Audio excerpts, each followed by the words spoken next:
Happy Sunday'. Sunday' বুলি ক'লে অজস্ৰ কাম থাকে ন। আৰু এটা কথা কি জানে, মানুহৰ শৰীৰটো সুস্থ থকাতকৈ মনটো সুস্থ থাকিব লাগে।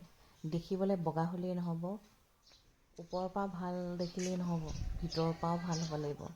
বুজি পাইছেনে? তাৰ কাৰণে আমি ভাল খাদ্য খাব লাগিব। স্কিনটোত অকল দামী দামী ক্ৰীম ঘঁহিলেই নহ'ব, ভাল খাদ্য খাব লাগিব। তেনেকৈ আপোনাৰ স্কিনৰ কেয়াৰ ল'ব লাগিব, চুলিৰ কেয়াৰ ল'ব লাগিব, প্ৰতিটোৰে কেয়াৰ ল'ব লাগিব, নখৰ কেয়াৰ ল'ব লাগিব। আমি আনৰ যিমান কেয়াৰ লওঁ নহয়, আমি নিজেই নিজৰ কেয়াৰ নলওঁ। আৰু আনৰ কেয়াৰ লওঁতে লওঁতে নিজেনো কি বস্তুটো পাহৰিয়ে যাওঁ। সেইকাৰণে নিজৰ কেয়াৰ ল'বই, যিমানেই ব্যস্ত নাথাকক। অহাকাইলৈ আকৌ আমি বনভোজ খাবলৈ যাম। বনভোজ খাবলৈ যাম বুলি ক'লে বনভোজ খাবলৈ যাম, ইমান প্ৰিপেৰেশ্যন কৰিব লাগে। আজিতো যিহেতু দেওবাৰটো দোকান পোহাৰ বন্ধ থাকে।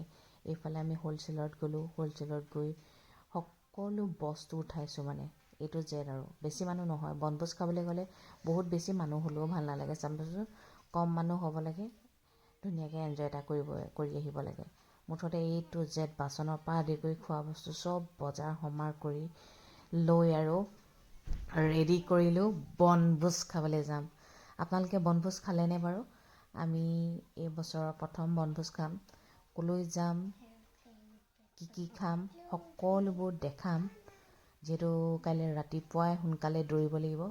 বজাৰ সমাৰ কৰি ৰেডি, বনভোজৰ ঠাইটো অহাকাইলৈ দেখাম। ঠিক আছে।